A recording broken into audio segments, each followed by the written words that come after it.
All right. Good morning, everyone. How are you? Well, thank you so much, and thank you for the opportunity to join you today.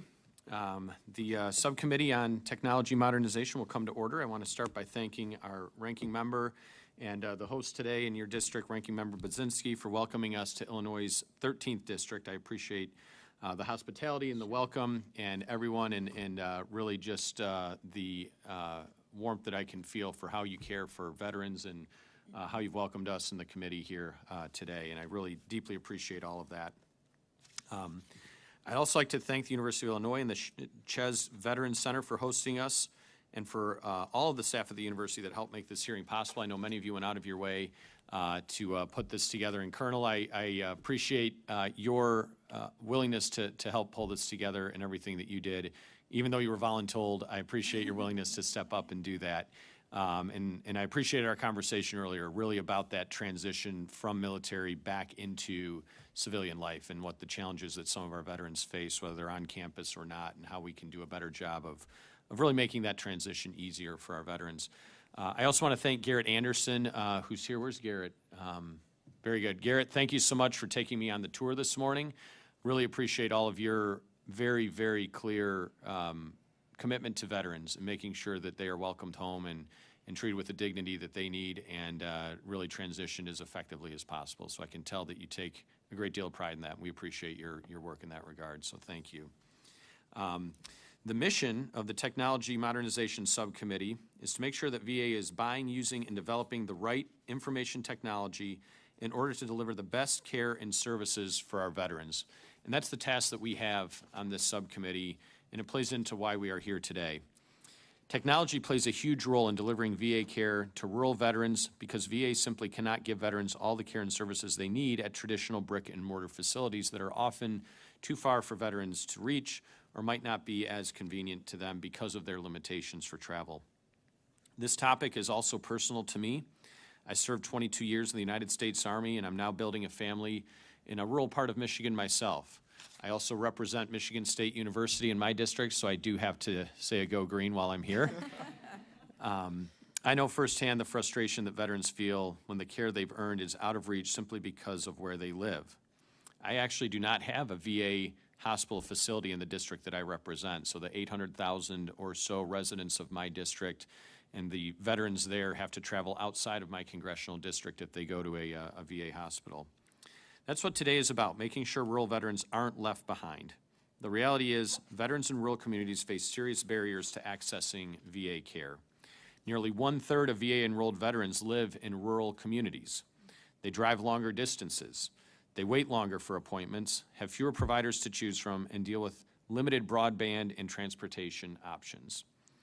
However, each community is different, and rural veterans do not all have the same experience with the VA. So I'm glad the ranking member and I were able to take our subcommittee on the road and talk to you all where you live and learn about the specific challenges that you face. In Washington, we hear a lot of experiences from people, but I think we all benefit from going directly to the source for where things are happening. And that's a good reason why we're here today.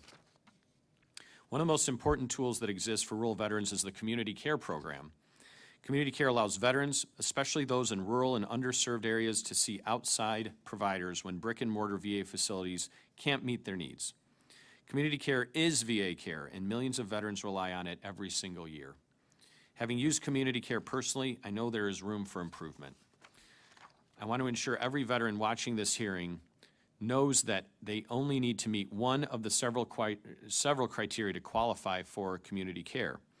One is if the VA does not offer the service that is needed. Another is if the VA facility is not in the area in which they are located. If the VA cannot schedule an appointment quickly enough or close enough to them, or if community care is in the veteran's best medical interest. Under the leadership of Chairman Mike Bost, chairman of this committee, whose district is not too far south of here, this committee is working hard to ensure that rural veterans are able to make their own choice on whether community care is the right option for them if they are eligible. In addition to community care, VA has many other resources that are important for rural veterans, including telehealth, mobile medical units, and much more that we will hear about today. Technology has a big role to play here, and that is where this subcommittee comes in. There are a lot of exciting opportunities for technology to drive better VA care and services in rural communities.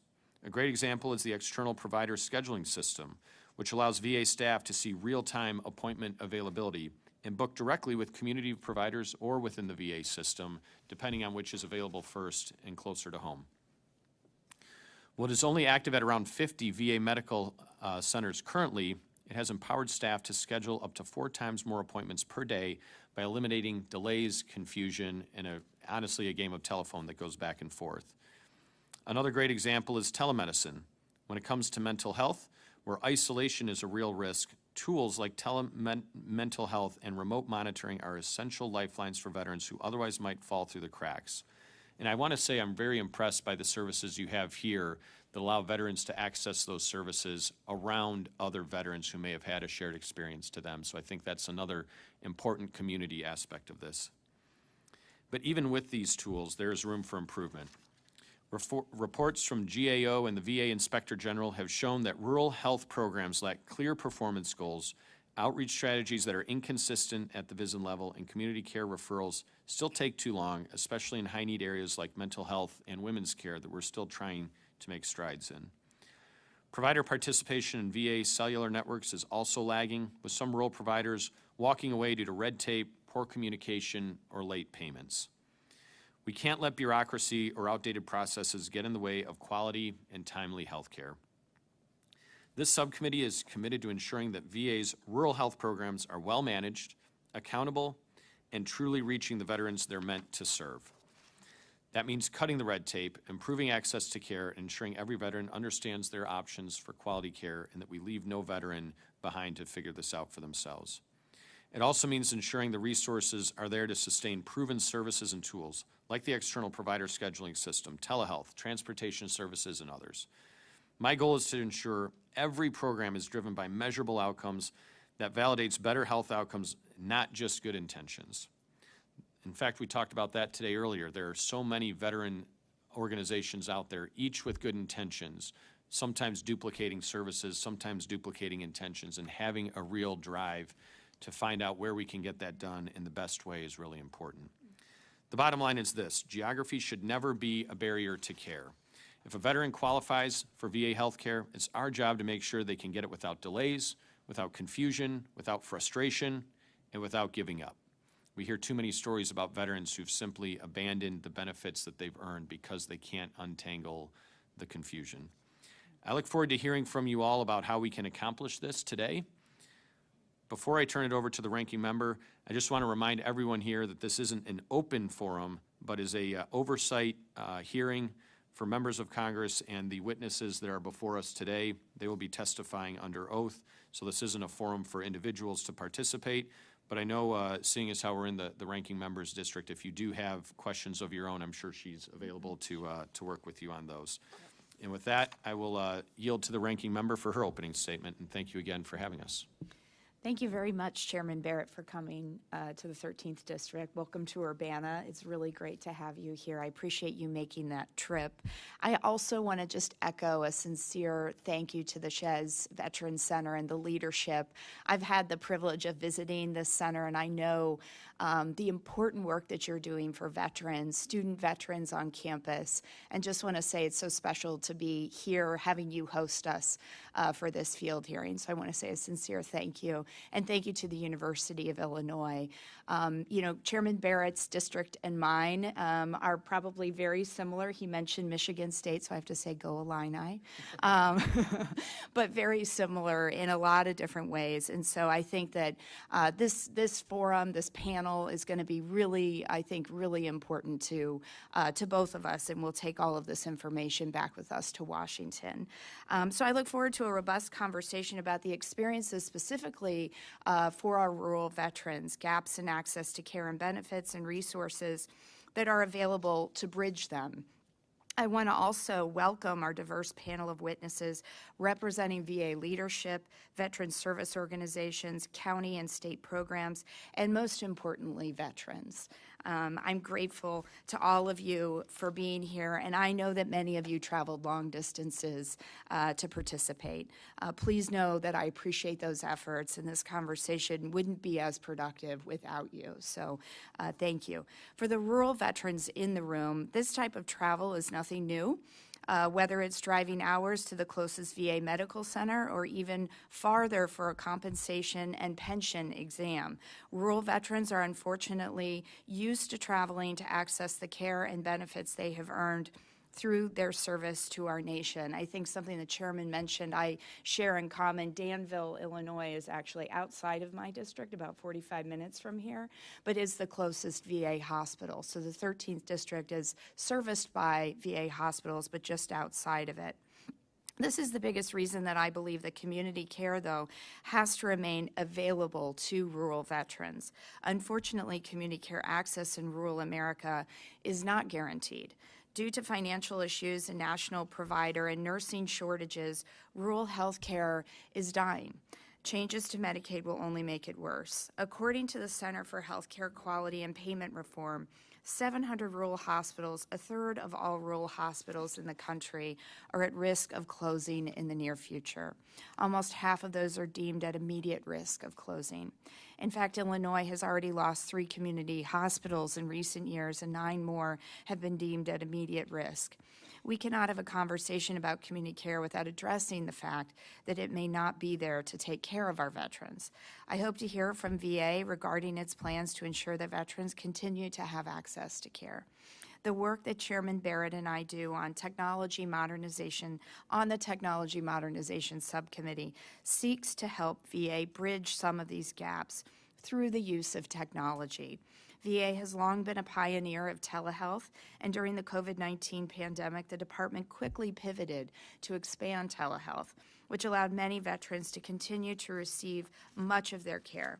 Unfortunately, telehealth is only a solution for veterans who have access to sufficient internet and the technical knowledge to use it. It's sad that in 2025, there are still parts of Illinois and the country that don't have access to broadband internet. Sadly, it's not just a rural America issue either. Even in places where broadband internet is available, it can be prohibitively expensive, especially for veterans living on a fixed income. I'm looking forward to hearing about our efforts to address the access and cost to make internet available to veterans so that they can access their care and benefits. I hope that we can have a fruitful conversation about these issues and possible solutions. Thank you again, Mr. Chairman, for being here, and I'll yield back. Thank you, Ranking Member Baczynski, and I will now introduce our witnesses from the Department of Veteran Affairs. We have Mr. Daniel Zomchek, right? Did I say that correctly? The Executive Director of Vision 12 for this region. Thank you for being here. Accompanying Mr. Zomchek is Dr. Staci Williams, the Executive Director of the Illiana Healthcare System. Did I say that right?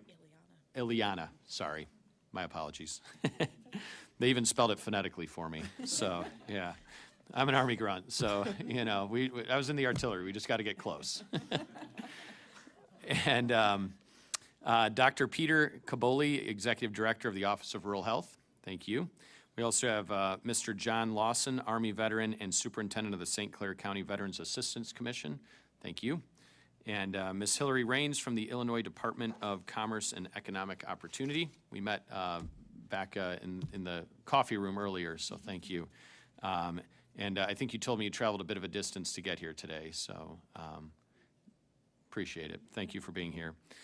Finally, have Mr. Kim Kirchner, an Air Force veteran from Girard, Illinois, and Ms. Christina Schauer, an Army veteran and co-founder of Tri-State Women Warriors. So thank you both for being here as well. At this time, I'll ask the witnesses to please stand and raise your right hand.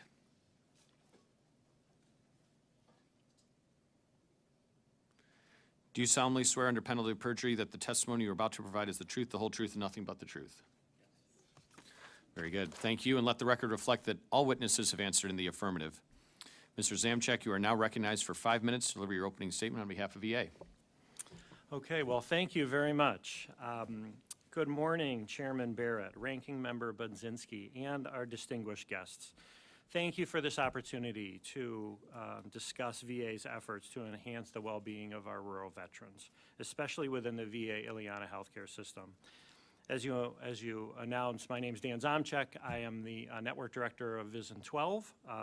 Joining me today are Dr. Staci Williams from the VA Illiana healthcare system and Dr. Peter Kaboli from the Office of Rural Health and VHA. I'd like to take some time to share some highlights about the work that we're doing within VA Vision 12 and specifically the VA Illiana healthcare system in providing essential care to our rural veterans. Having been with the VA for over 20 years and serving as the Network Director of Vision 12 for almost 3 years, I am deeply committed to our veterans and to our mission. We strive to ensure that veterans, no matter where they live, receive the top-notch care that they've earned and deserve.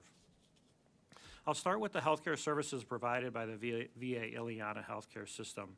This system has been a cornerstone within the Danville community for over 125 years. With a dedicated team of over 1,500 healthcare professionals taking care of about 30,000 veterans in the community. Covering 34 counties in East Central Illinois and West Central Indiana, we reach vets in both urban and rural areas. Over 24 of our sites across Vision 12 serve a population where more than half of those veterans are enrolled from rural areas. And given that 4.2 million of the 16.5 million U.S. veterans live in rural areas, our services play a crucial role in ensuring these veterans have access to the health care that they've earned and deserve. It's also important to note that veterans in rural areas enroll in VHA care at higher rates, that is 65%, compared to 47% for their urban counterparts. I'd like to touch on a few key initiatives that support rural veterans, starting with community care, as you mentioned. Through the Veterans Community Care Program, we ensure timely care closer to home via a network of over 1.4 million non-VA providers. The network here is vital for delivering hospital care, medical services, and specialty care, especially for those vets that need to travel long distances. We've streamlined referrals and improved care coordination to ensure quality and continuity. Next, telehealth, which was also mentioned earlier, and virtual mental health services have truly been a game changer for our veterans in rural and remote areas. VA has invested in telehealth infrastructure, enabling veterans to connect with primary care providers and specialists through platforms like VA Video Connect that we call VVC, reducing travel and improving health outcomes. We've also ramped up on virtual mental health services, including therapy, medication management, and crisis intervention, all critical for addressing the mental health needs of our veterans. And as a former VA psychologist and intern, this is a particular area that's of importance to me is mental health.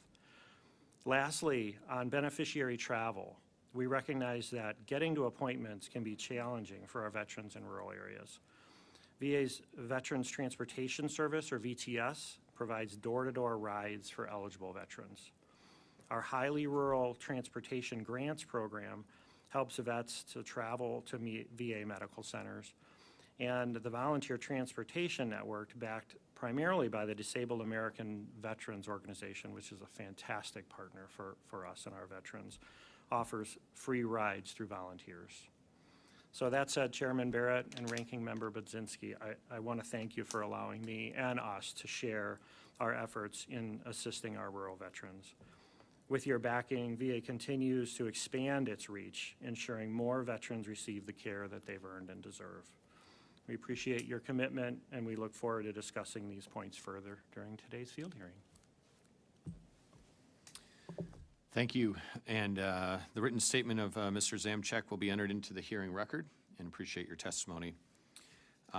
Mr. Lawson, you are now recognized for 5 minutes to deliver your opening statement. Chairman Barrett, Ranking Member Budzinski, and the members of the subcommittee, on behalf of the veterans of St. Clair County, thank you for the opportunity to provide remarks on challenges faced by veterans residing in rural America, and in our opinion, the best state for veterans, the land of Lincoln, the great state of Illinois. My name is John Lawson. I'm the Superintendent of the Veterans Assistance Commission of St. Clair County, Illinois. I'm a VA accredited government veteran service officer through the National Association of County Veteran Service Officers. I'm also a life member of the Veterans of Foreign Wars Post 1739 in Belleville, Illinois, and currently serving as the VFW State of Illinois Legislative Co-Chairman and a life member of the Disabled American Veterans Chapter 24 in Freeburg, Illinois. I lead a small team of 5 other full-time veteran service officers who are fully invested in ensuring our veterans receive the benefits that they have earned and safeguarding them from predatory, unaccredited claims consultants.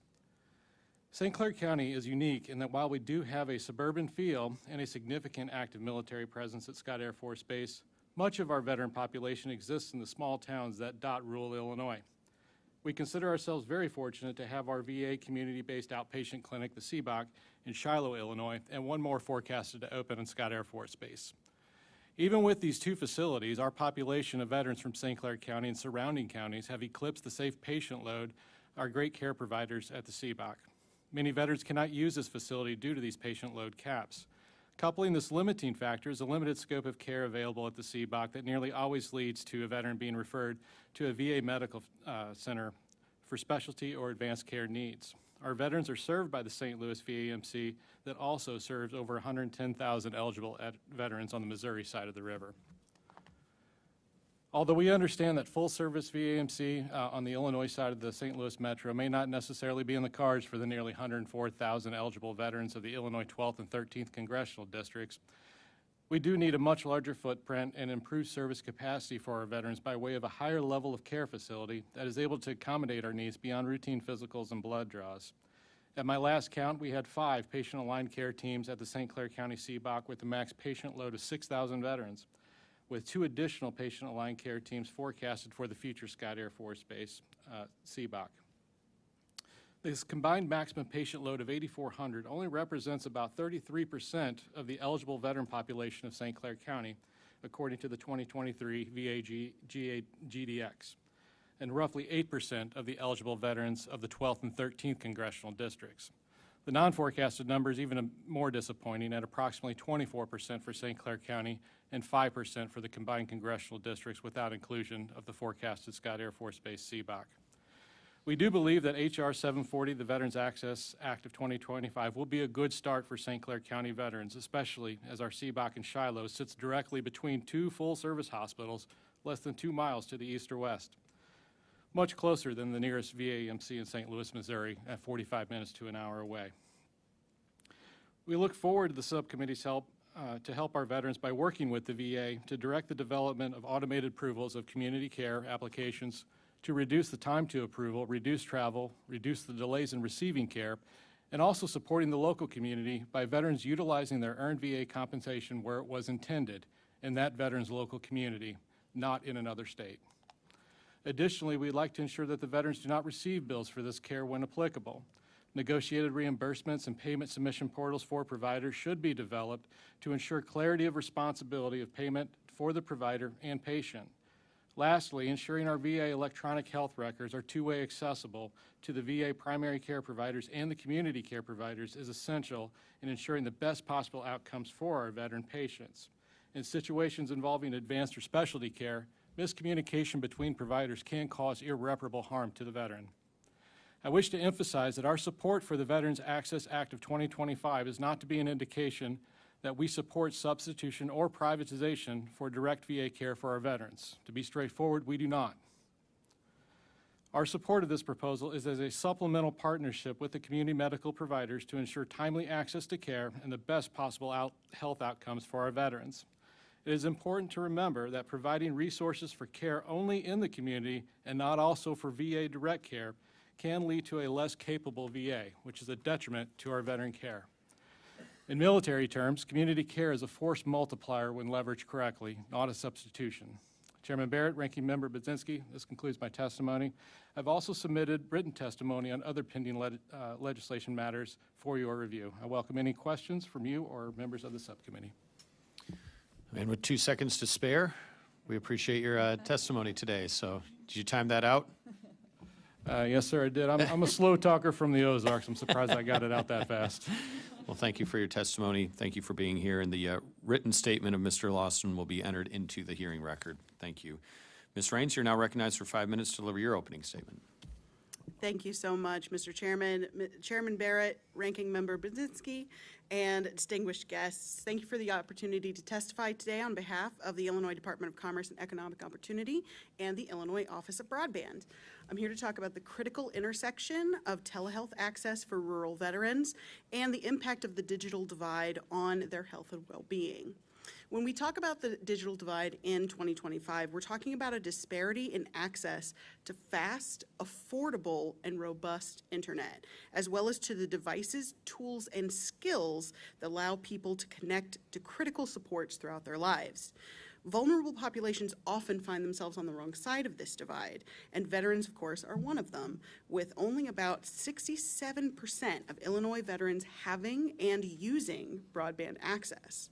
Veterans are often also part of more than one vulnerable population, as 56% are over the age of 60, and 26% nationwide, over 4 million people live in rural areas.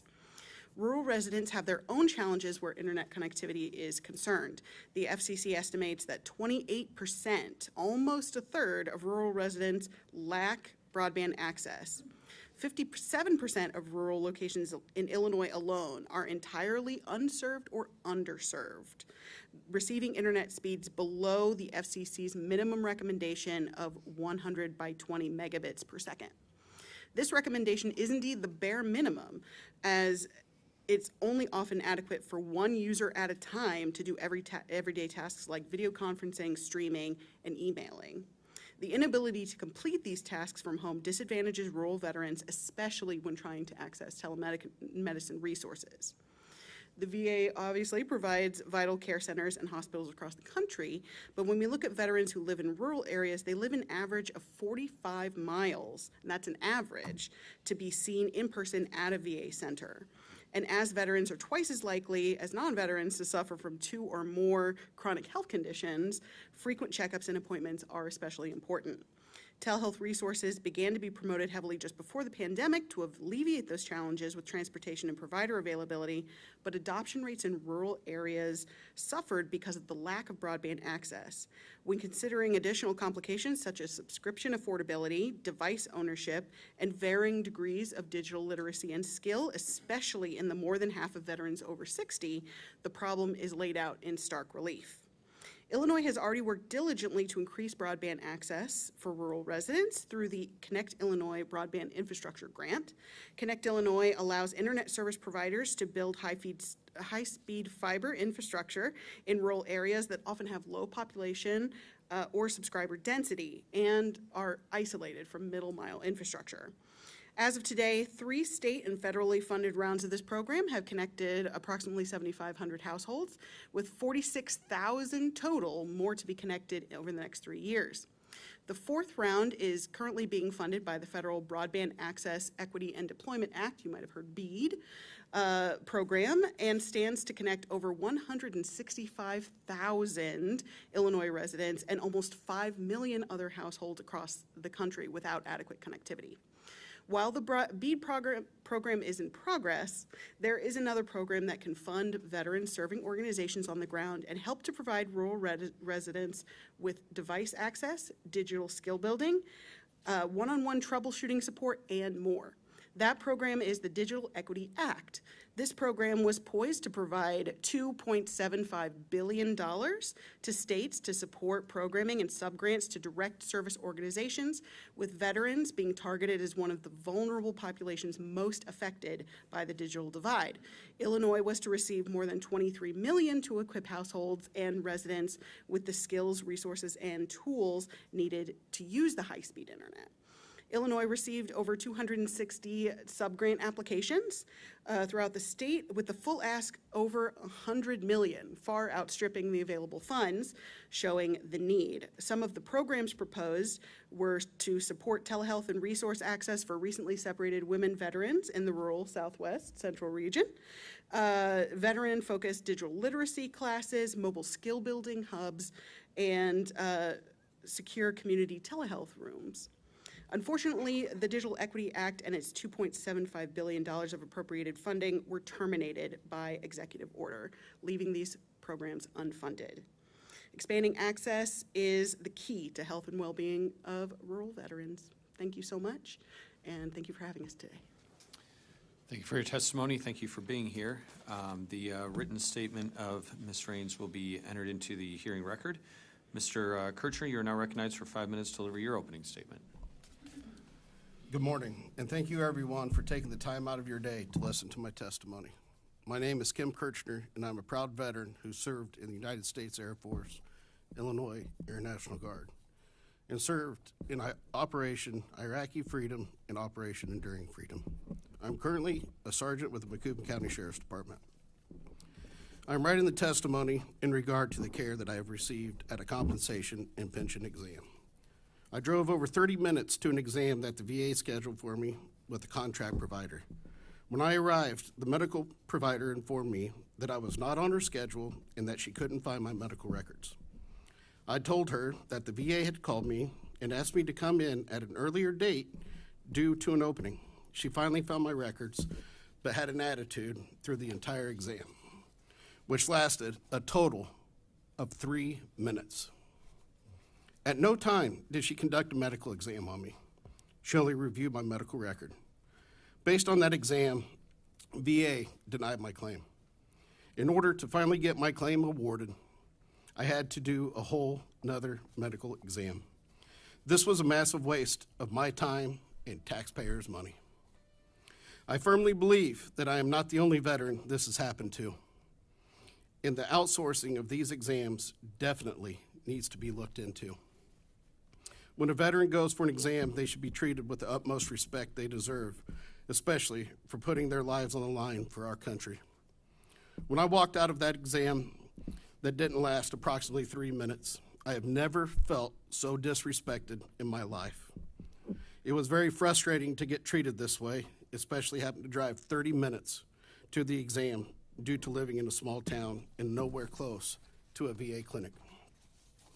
I firmly believe that the VA needs to pay more attention to the care we are receiving from them outsourcing their compensation and pension exams. Thank you, everyone, and I'm happy to answer any questions that you may have.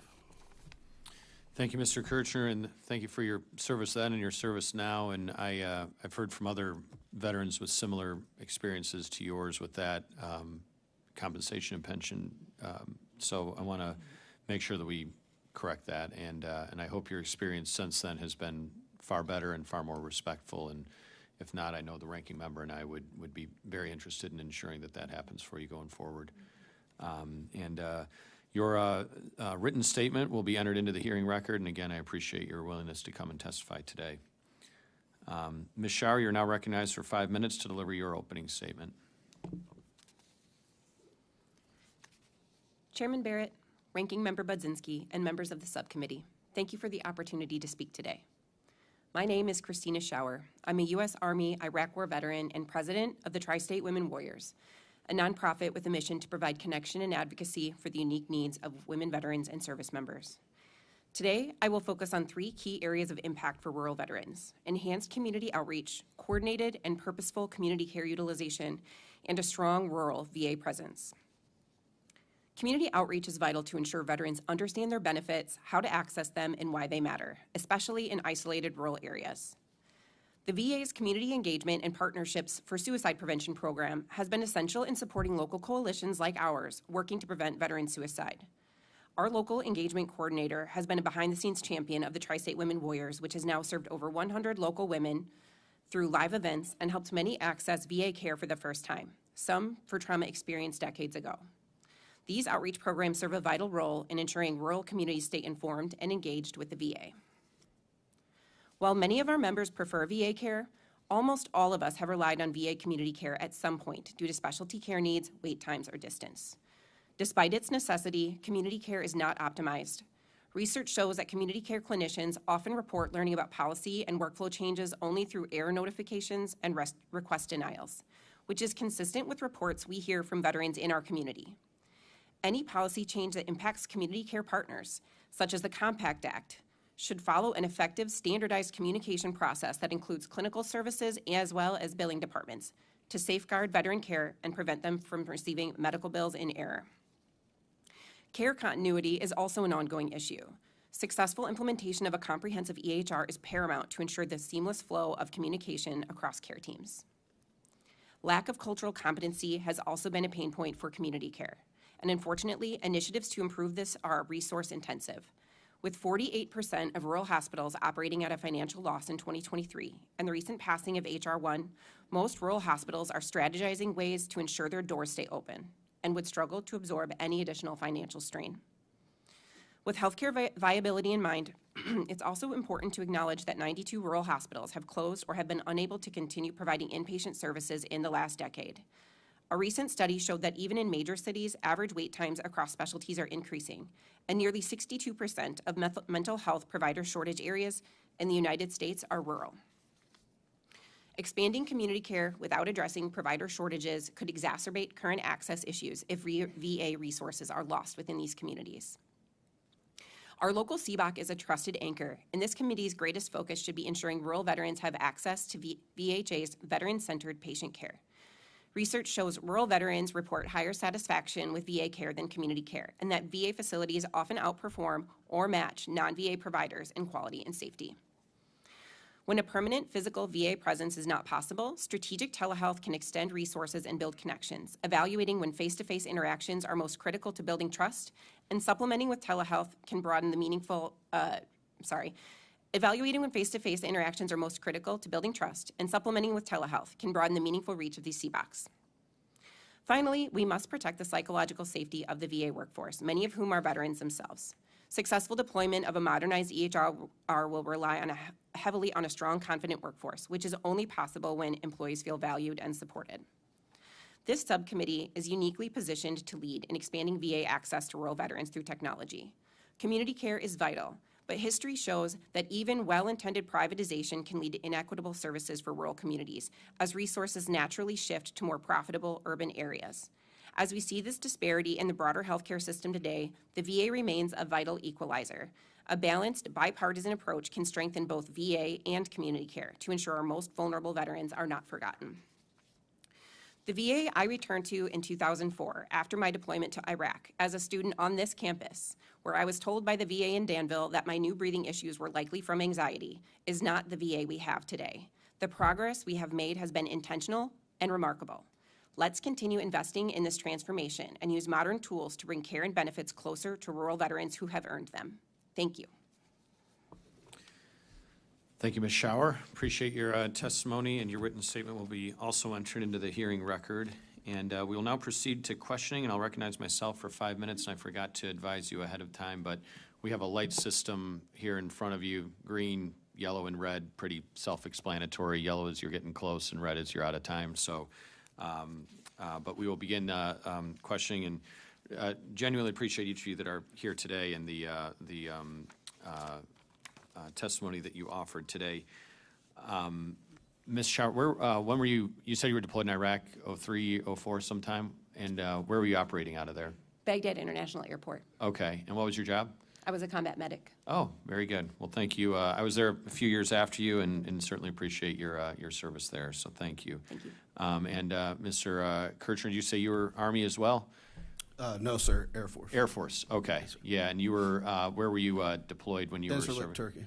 Say again? Incirlik, Turkey. Okay. I did a kind of a layover there one time. So I was in Guantanamo Bay on my way to Afghanistan. So, but it was great because they had a Taco Bell there. So it was good for morale. So, yeah. And Ms. Raines, I wanted to ask you, I know you mentioned a lot of the access to telemedicine and some of the extension of broadband. You mentioned access to fiber for rural residents. And I live in a pretty rural part of Michigan. In fact, I'm not joking, my neighbors across the street from me are Amish. They're not so into the broadband, but nonetheless, you know, in the community that I live in, we have folks like me that need access to internet and broadband. Do you know you said you had connected about 7,500 homes that way. Do you know what the cost for that 7,500 homes was? That 7,500, with the 46,000 altogether, will be about $350 million. And most of that is, I believe all of that has been fiber, yes. We Okay. work with the USDA Rural Development Opportunity Fund, which is in Illinois, mostly wireless. So- How many millions again? 350 million, about, for those were state and federal funds in the first 3 rounds of the Connect Illinois program. So 350 mil, for how many homes are going to be connected for that? It's just over 50,000. Okay. That would be a substantial cost per home with fiber. Yes. So I guess, Dr. Kaboli, maybe you could help me answer this, but is there any opportunity perhaps where we could just outfit veterans who are accessing telehealth with a fixed wireless connection? I have one of those in my home. It works pretty well, actually. And it allows me to use, if I were using telehealth, I can use Zoom. My wife works from home and is able to do her work that way. I feel like for 350 million, we could buy a lot of people a home internet, fixed wireless provider type of thing and pay $50 a month for them and not hit 350 million for a great long time. Either one of you. Oh, sorry. Wireless internet is an excellent stopgap, yes. So in areas in Illinois, especially where I'm from, down in Crawford County, Robinson, Illinois, there is no cell signal in a lot of the county. So even if you had a hotspot, you aren't able to access it. Wireless internet is coming, but wireless is slower speeds. It is interrupted by any kind of weather, rainstorm or thunderstorms, which are very common on the prairie, as you know. Yeah. But it is an opportunity to get people connected faster. I actually found, I had cable like copper, but it wasn't, wasn't fiber, but it Right. was like a lower speed, but it was into the home through the phone line. I don't know. Yeah.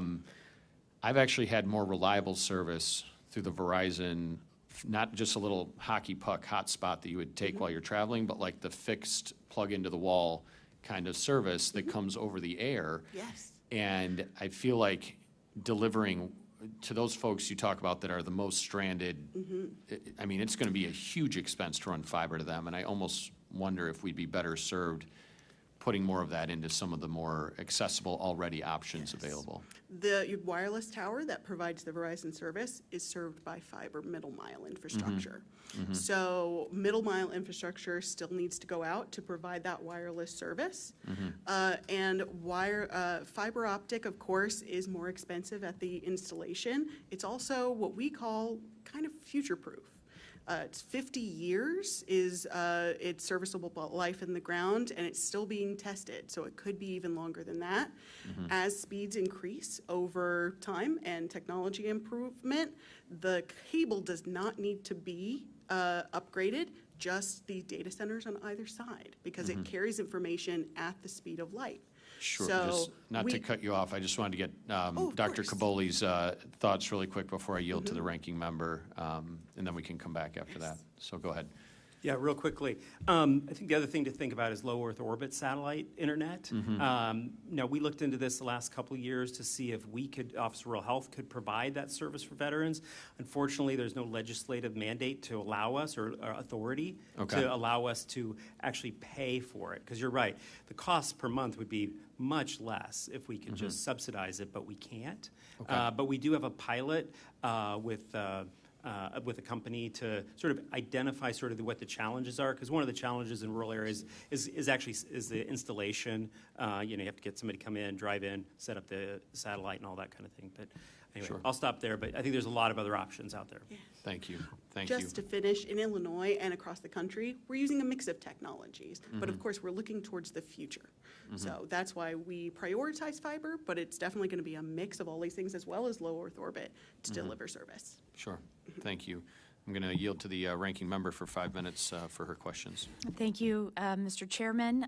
My first kind of set of questions is really just to the panelists from the VA directly. I'd love to hear from each of your perspectives, just a general question about gaps in care, access to care that you see within the VA, and what those barriers are that exist in filling those gaps, especially in our rural communities, obviously, with the topic today. And then just to ask you, in addition, what kind of feedback you get from veterans as it relates to these gaps and filling them? Well, thank you, Congresswoman. So I would say there are certainly less opportunities for rural veterans, especially the more specialized the services that they are. And so throughout Vision 12, we have a fair amount of rural areas, not only in VA Illiana, but in Iron Mountain particularly, where it's literally a 4.5-hour drive from Sault Ste. Marie, the CBOC, to the main campus. I think when it comes to primary care and mental health treatment, we've both virtual and face-to-face is where we've really been able to close the gap more so. But we are continuing to expand our CBOCs, not only growing them and doing construction, but also trying to create new specialty services there. But certainly across the board, that's why I think community care, as was stated, is so critical, because we can do a lot in the VA. We have a lot of opportunities that we can offer for our vets, but there are some things that we can't. And so having that partnership of community care can really help us. There's a lot of mobile opportunities that we do too, and I think maybe Dr. Kaboli could talk a bit more about that.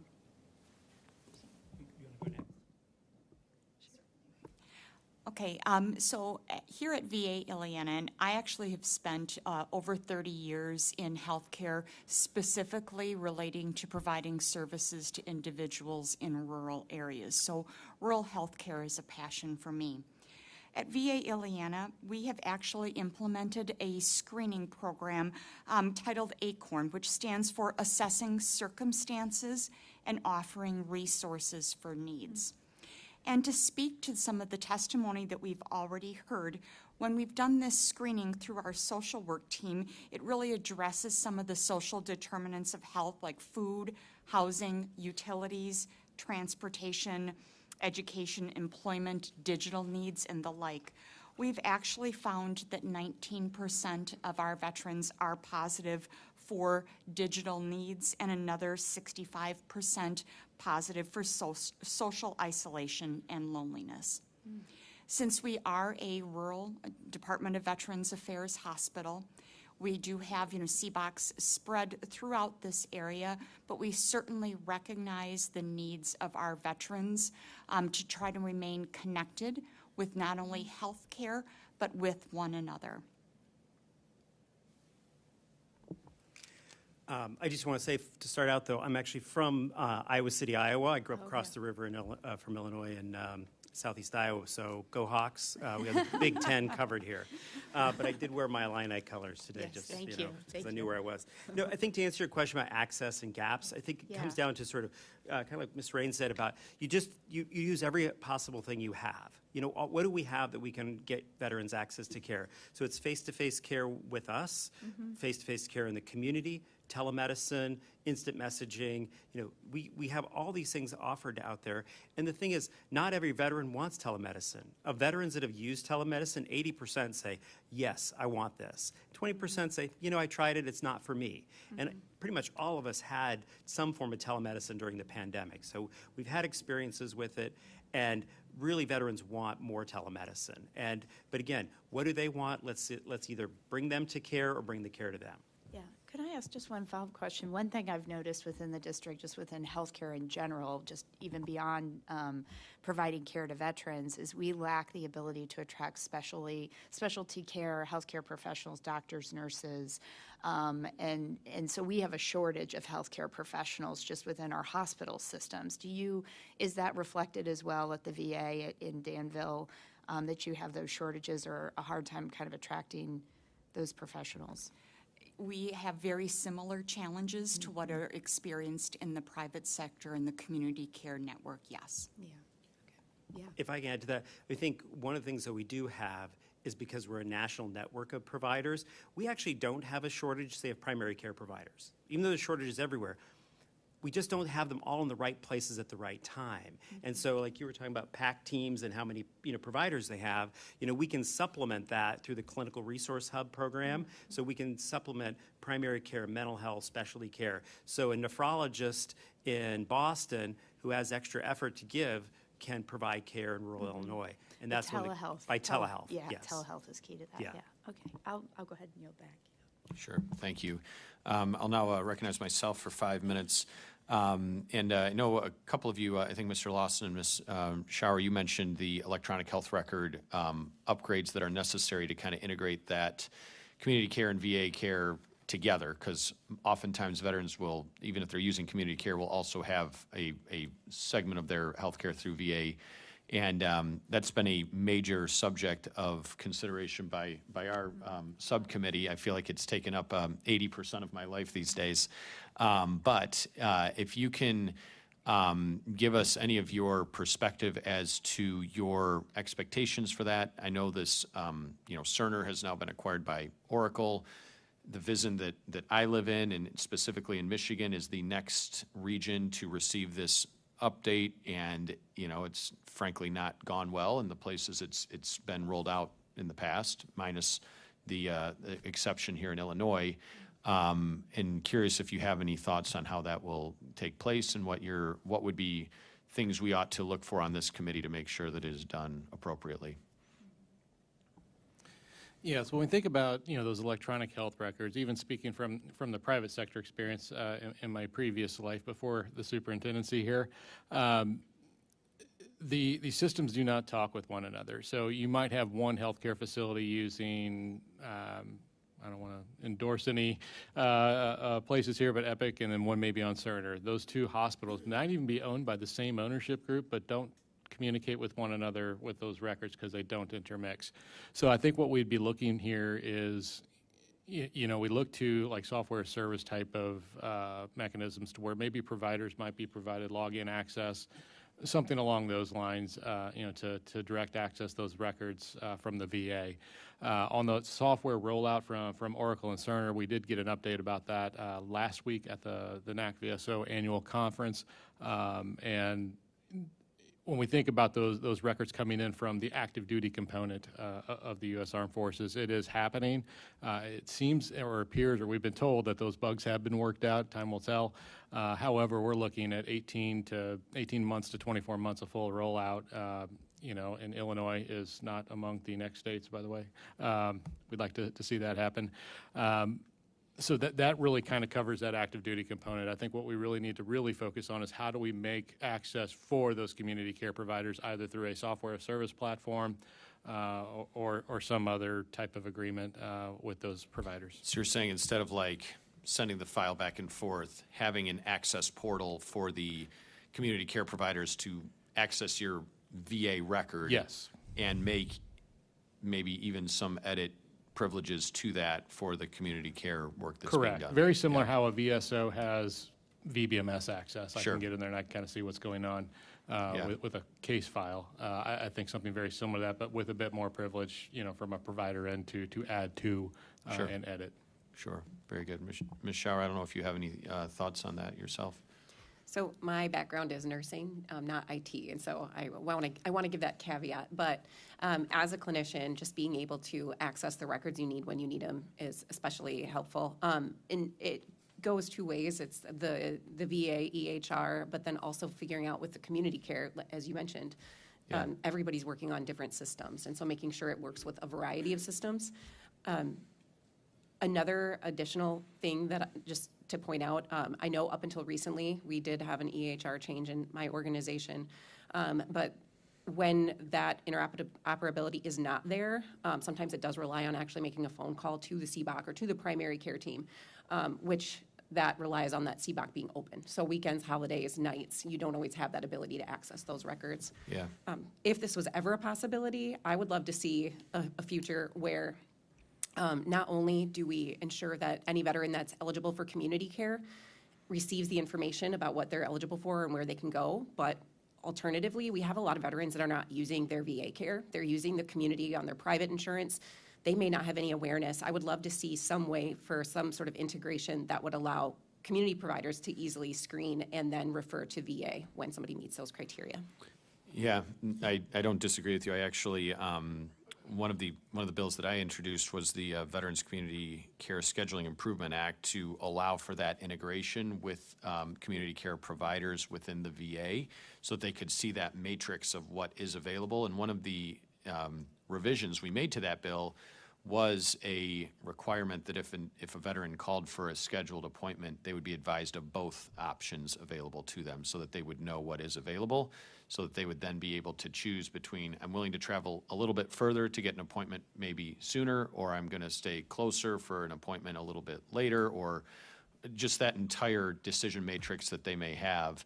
Or maybe they're like a lot of folks in my district who travel to Florida in the wintertime and they spend part of their time there, part of their time in Michigan, and having, other options available to them is really something that's important.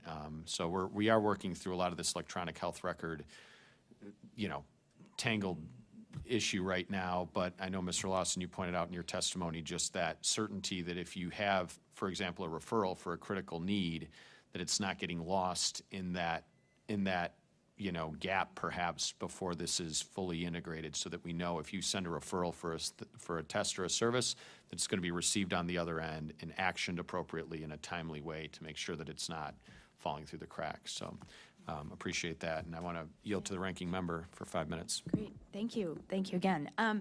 My next question, Mr. Lawson, actually, we could spend probably this entire hearing talking about healthcare, but I do want to talk about access to benefits. And so I just was curious if you could speak a little bit to that and what you're hearing from your fellow service members, just about access to benefits, barriers to that, challenges with it in our more rural communities, obviously. Sure. I think the first priority is ensuring that we've got access to accredited veteran service officers for these veterans in rural areas. In my office, we are going through quite a bit of a transformation to make ourselves available to veterans wherever they may be. We even service veterans outside of our county. We've got clients as far away as Ireland that we're able to do remotely, work through the claims process with them. Part of what we do is educating veterans on that, but they have to be into the system first. So if you've not entered the VA system, meaning that you've not applied for a VA home loan, if you've not entered VA care, if you've not used education benefits, you're not counted and you're not in the system. We need to make sure that you're enrolled and counted in the system. One, it gives our VA administrative staff and planning staff some better head count of numbers, so we know where to center our care and where to look to build facilities or expand out options.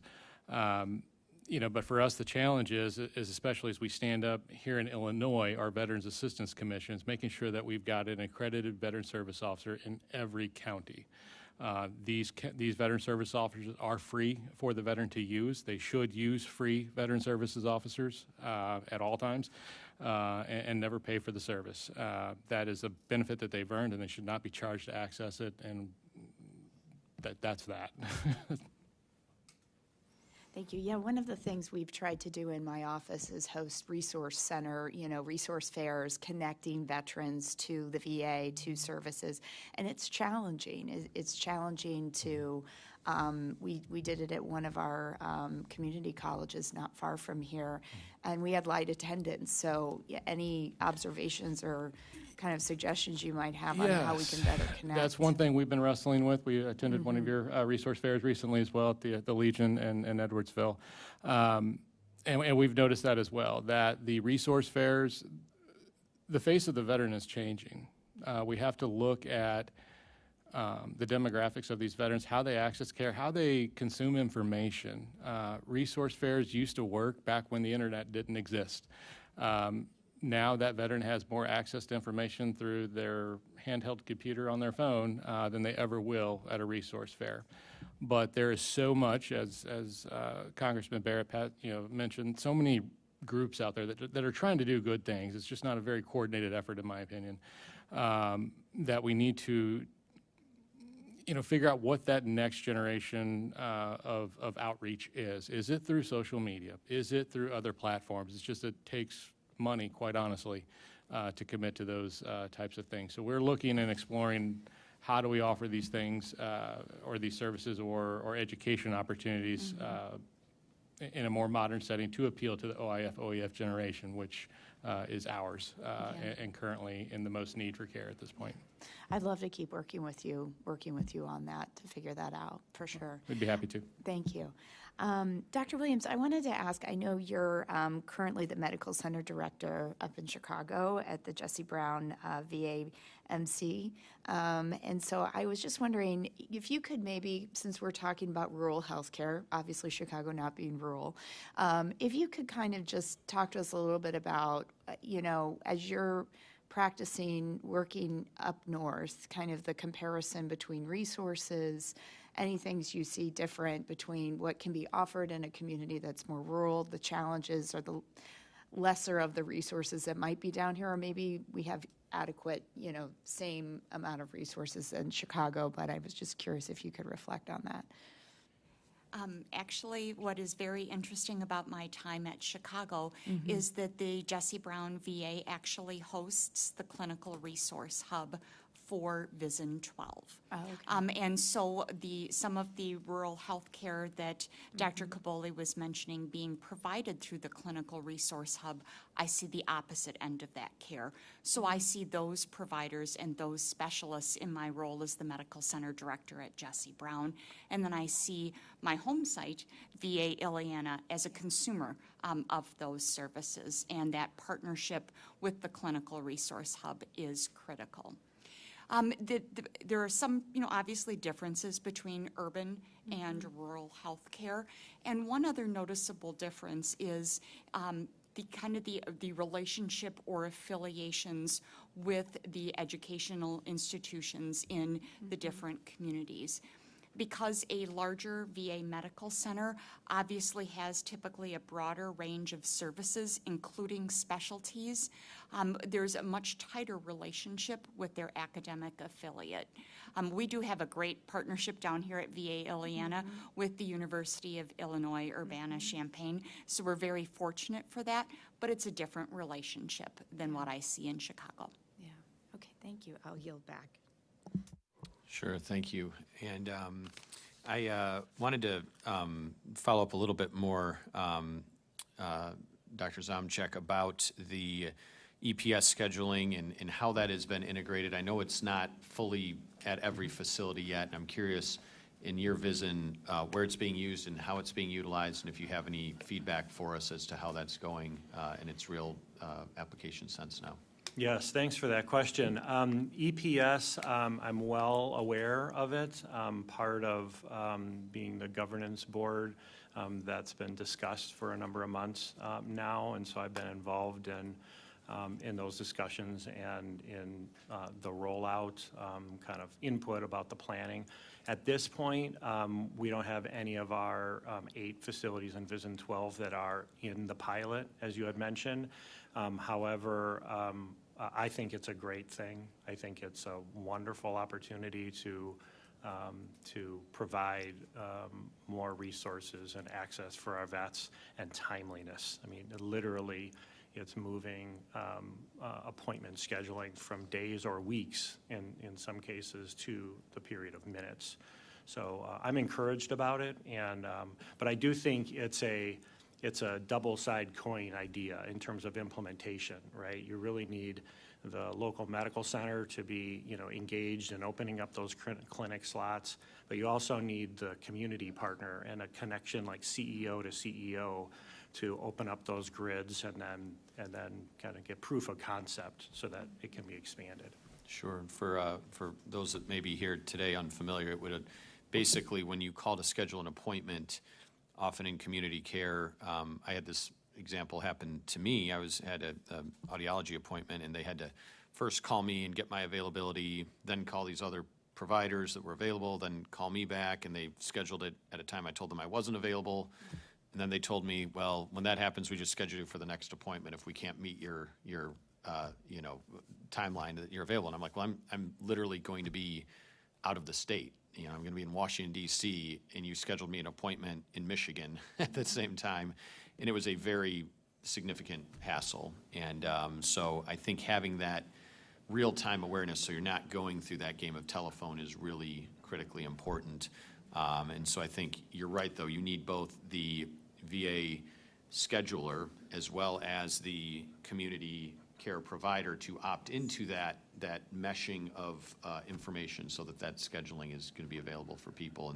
And they can know what's close to home, what's available, and what am I willing to travel farther for, or what's nearby and timely and everything else. And I think that's an important thing that we've got to kind of pull together, basically. Dr. Kaboli, on that piece of it, have you, and maybe, I'm not sure if you have awareness of this, do you feel like there is that awareness and buy-in by potential community care partners when we offer this to them, that they have that willingness to participate? Absolutely. So our office has followed the external provider scheduling program for the last 3 years, and we've worked, for example, with the Nebraska Rural Health Association, because they're really tied into the rural communities, and saying, we will partner with you to make sure that they're on the grids. Because like you said, if the scheduler has access to both grids at that exact moment in time when they're on the phone with the veteran, they can say, we can get you into the VA in 32 days, or we can get you into this other clinic in 47 days. Which would you rather have? Or, and so I think if it works half as well as we hope it does, it'll still be good. But I think, I think they're up to what? There were 4,000 appointments made last month in June. Mm-hmm. So it's ramping up quickly. So I think it'll prove to be mutually beneficial, Yeah. and that's where it'll work. And I'm not sure if this is a best question for you or not, but the community care partners, do you feel that they feel like they are getting I mean, everybody always wants a greater reimbursement, but do you feel it at least is a market reimbursement rate that is something that will draw in community care partnerships? Yeah, so we've gone around and met with community, partners, and I still practice in Iowa, and I talk to these other providers all the time, and they're happy with the rates that we provide. It's just you have to make it easy. The harder you make it, especially, with record exchange, the harder we make it, it just becomes a hassle. But I think they're really committed to the veterans in their community, and I've never heard anybody in the community ever say, you know what, taking care of veterans is not a priority for us. They always want to care for veterans. Yeah, and we want to draw in the best that we can by having a reimbursement rate that's reflective of the service that's provided, that does that, to really strengthen those particularly rural community partners that we have. So thank you. I can yield to the ranking member. Do you have other questions? Go ahead. I was just going to follow up on telehealth, actually, and maybe ask Dr. Zomchek. When you're talking about telehealth and using it specifically for mental health challenges, do you find that there are still a lot of barriers around stigma related to seeking this care, barriers to, a veteran coming in person or utilizing telehealth? Is telehealth making it more easily accessible for a veteran that might be trying to get over a stigma about seeking that care? Well, I think first of all, VA care and mental health is second to none. I think the plethora of services that we offer and modalities that we offer it mitigates stigma that historically was there. I think it's still there, certainly, and I think candidly, I think it's part of the disease process to some extent for people to be reluctant to seek care when they really need it. And so I think, we will never stop in terms of that outreach and finding connectivity for our vets, whether it's through VVC or coming to a local CBOC and using telehealth, or one of the programs that we have related to this broadband discussion we've been having is what we call the Digital Divide Program. And that's where we've literally issue VA-loaned iPads, tablets that have internet connectivity for veterans that are in rural areas who can't afford it. And then that gives them the ability to connect with their clinician at their kitchen table. And we've distributed thousands of those across the network. That's great. Yeah, that's great. Can I open the question up to I know we have a number of veterans, obviously, on the panel, specifically around barriers, anything you could speak to as far as barriers that we can help overcome in helping connect veterans to telehealth services, mental health services? So I think when we think about the telehealth services, I've used telehealth, mental health even, I'm not even ashamed to admit it. And it was wonderful. It worked. I'm at work. I'm a working adult. I'm still in the workforce. And I think sometimes there is this misconception that, oh, you can just take off work to go to an appointment. Here in Illinois, we've got legislation pushing forward to kind of help those veterans take some extra time off, compensated to go to these appointments for service-related conditions. But a lot of this is going to come on educating, especially for some of our older veterans that are just not quite at the technology level maybe some of us are. We're still seeing Vietnam-era veterans that are now coming in for the first time for PTSD. It breaks your heart to see them dealing with that for so long. But we've got to figure out ways to also, as we issue out those iPads and pieces of technology, how do we educate them to use it? One of the things we do in our office is, when they come to see us for claims, do you have VA.gov app on your phone? Most veterans do have phones at this point, even the older ones. So how do we educate them to use that VA app? They can communicate with their primary care provider on there. They can retrieve records, letters, medical records, decision notices. They get notices for appointments coming up on their app. It's really a great tool, and we really do love that app. It's just, again, how do we educate those veterans on using it? So making sure that we've got access, critical, but also education on how to use the tool. Any other? Yeah. Yeah. So one of the biggest barriers I see is just a lack of awareness of eligibility. I think that the veterans that are within the VA somehow or have ever been connected to the VA will get some information, and you can access so much information on the internet, but it's almost too much. It's hard to digest. You don't know what's worth going after, and not everybody even realizes that it's something that they should pursue. So I think, again, that outreach is so important, and going to where the veterans are. We find a lot of luck meeting women veterans in places like the farmer's market. Yeah. Like places just that veterans are, versus having a fair where they come to you. Because if I don't believe, we have a lot of veterans that don't even understand that they are a veteran. They don't identify as a veteran. And so that resource fair to them is not for them. And so finding ways to meet the veterans where they are and make sure that you have those conversations about what you are eligible for. Most of our women, that's why they have now gotten VA care, is because they learned that they could. They didn't even know that it was a possibility before. Mm-hmm.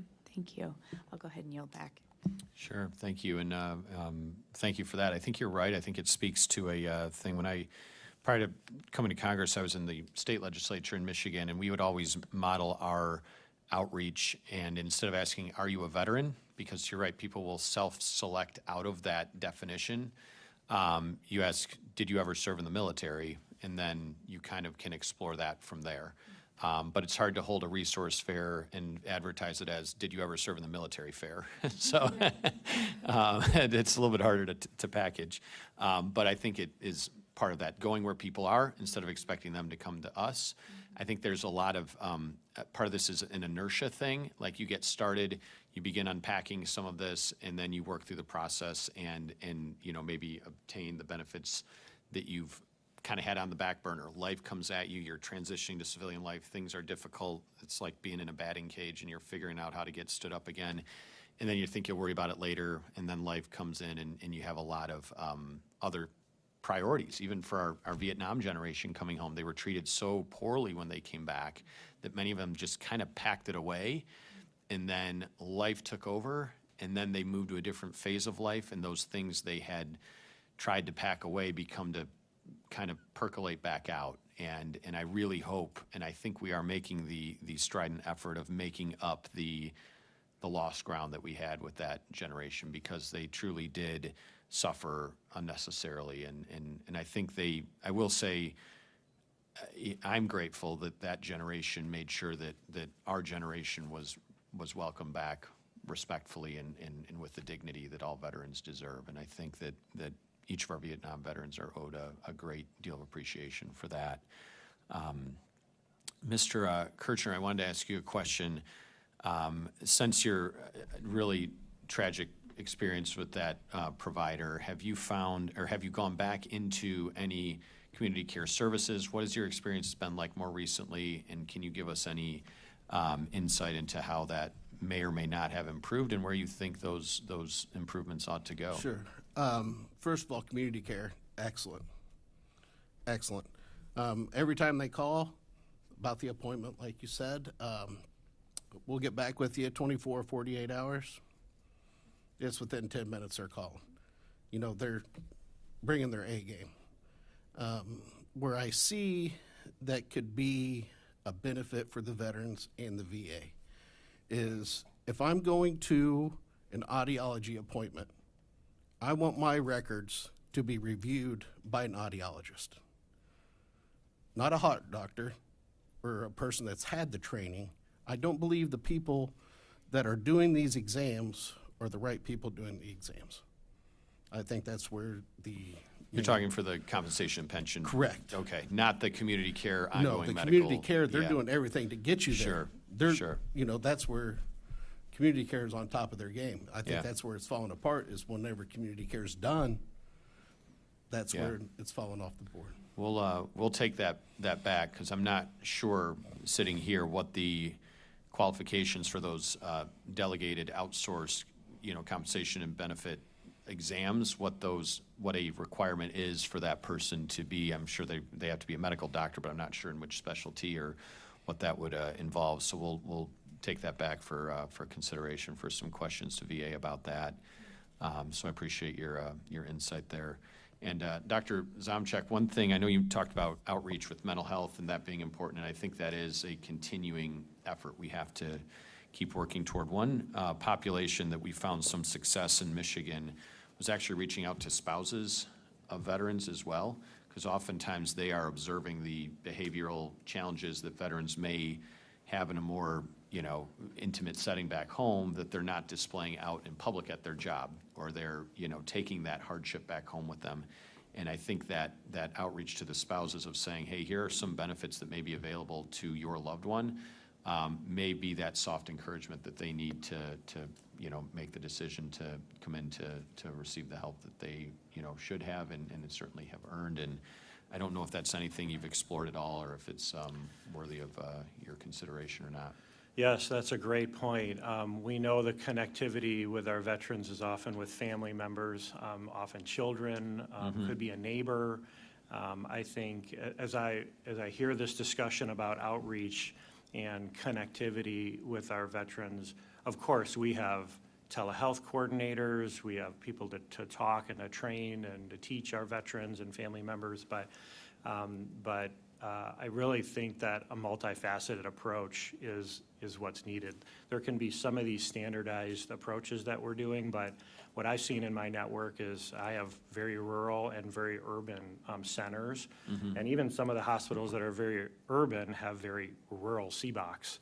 And so having a group, each of the facilities does, I think, a great job of even with town hall meetings in reaching out and opening up our connections. Sometimes it's in person, sometimes it's with Facebook, but whenever possible, we certainly invite spouses and family members to be involved in the care, so long as it's, it's okay from a Sure.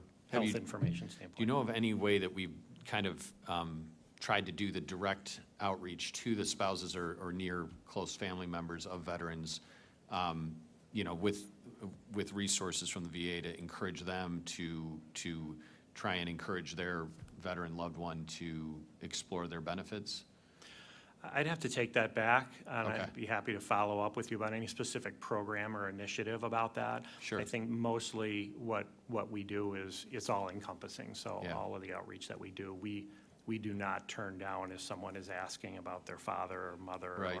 or sibling. Yeah, I just think it might be a useful inroad with veterans. It turns out I have a wife, and she thinks I'm rather stubborn, so maybe I'm the only one, I don't know. But thank you, appreciate it. Thank you. And Ranking Member Budzinski, go ahead. Sure, I just had a final question for Ms. Schauer. I was wondering if you could speak about specifically women veterans, and we've had a lot of conversation, obviously focused on rural healthcare, but I think that those challenges to access for women is probably greater. But I was wondering if you could speak a little bit to that experience. Yeah, our women veteran population, of course, we have a lot of unique needs. Military sexual trauma is probably one of the most prominent, though not isolated to women veterans, a higher percentage of women veterans. What I find in our community is hesitance towards using the VA because of experiences they had 10, 20 years ago, when you dig into it. And so just trying to encourage them that today's VA is different and you're in a place where you'll be welcomed. And once they try it again, they see and they believe and they socialize it with each other. But I think it's getting them in that door. And I think the social isolation that you're talking about, I want to learn more about that program because that's really why our community was created, and hearing about the high suicide rates for women veterans, which as a nurse, having been a nurse for 15 years at that point, I was completely unaware of. And when we started our group, we had immediate energy behind it, and it just keeps growing, and it just shows that need for people. And often it does take asking them 2, 3, 4 times to come. But once they come, they're like so excited for the next meetup.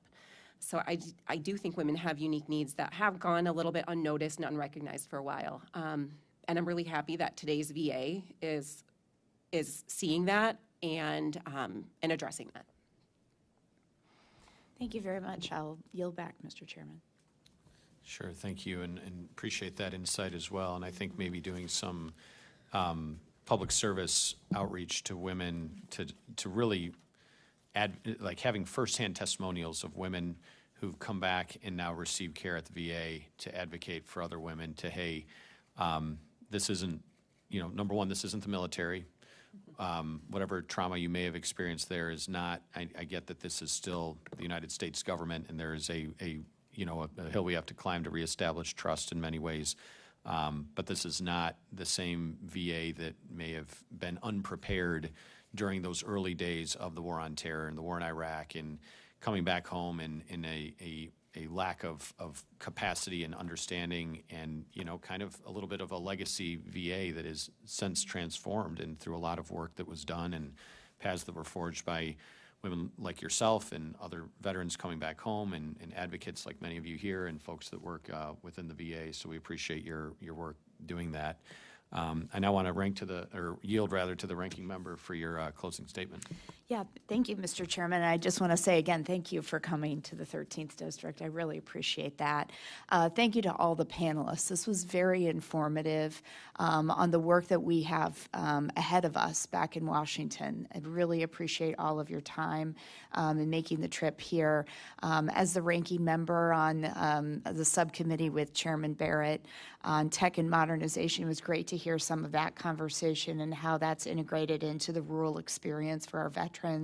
I think we both know we have a long way to go, and we're a partner in that work because it is just so critical, whether it's scheduling or the electronic health record system.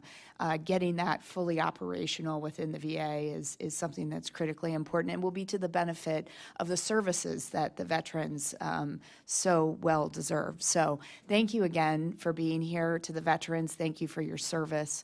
And I'll yield back to the chairman. Thank you. And thank you, Ranking Member Budzinski, for hosting us today, and for allowing me to see a little bit of a glimpse of your district, and appreciate the both similarities and some of the differences between communities that we represent and how things are done. And I really can't say enough about how impressed I am by this facility, the outreach that is done, and the success stories that you've all had, and the work that's ongoing that you're doing. And kind of like we talked about earlier, Colonel, allowing veterans to find that next sense of real purpose. And I appreciate the work that you're doing here to make that happen. And one thing that I think can give us some really focused motivation for this is there's statistics around this.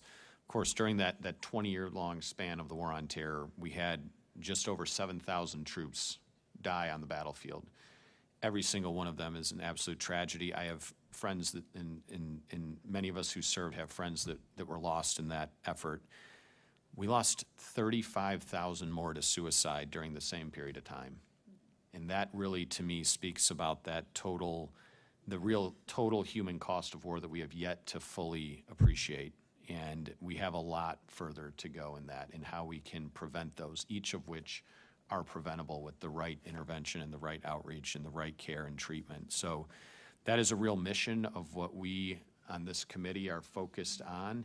And a piece of that is this technology aspect of how we deliver benefits to veterans and how we really do a better job of making sure that they have the adequate access that they've all earned to really head off at the pass the next veteran who may be going down that path. And then also looking at veterans who aren't contemplating suicide but still need help for the back injury they sustained or the other service-connected conditions they may be facing or dealing with. What education benefits do they have that are available to them? What, compensation and benefits are available for that continuation? And all of the other services that VA provides that are really, truly important and fall under this rather broad umbrella of the subcommittee and the work that we do. So I can't tell you how much we appreciate each of you being, really on-the-ground advocates and with the firsthand knowledge and experience that you have of how we go about that. Washington, D.C. is an 11-hour drive from here because we almost had to drive because of the weather with the flights yesterday. But it is a long ways away from here, and it's a long ways away from everyday America. But these are the communities that we represent. And I say this in my own district. It's my job to be my district's representative in Washington, D.C., not Washington's representative back home in my district. And that should really be a one-way street where we take our voices of our constituents and the folks that we represent and go advocate for them in our nation's capital and not come back here and tell you, well, this is how it really works. And you just got to get on board with it.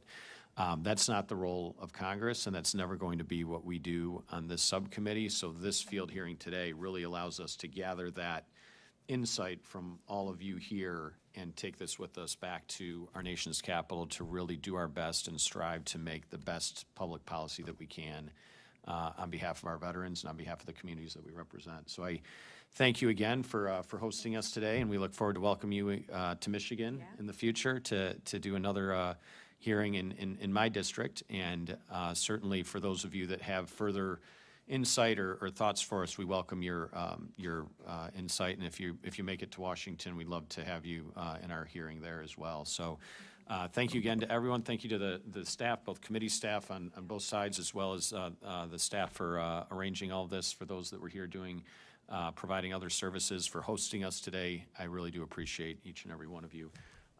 With that, I will ask unanimous consent that all members have 5 legislative days to revise and extend their remarks and include extraneous material. And without objection, it is so ordered, and this hearing is adjourned.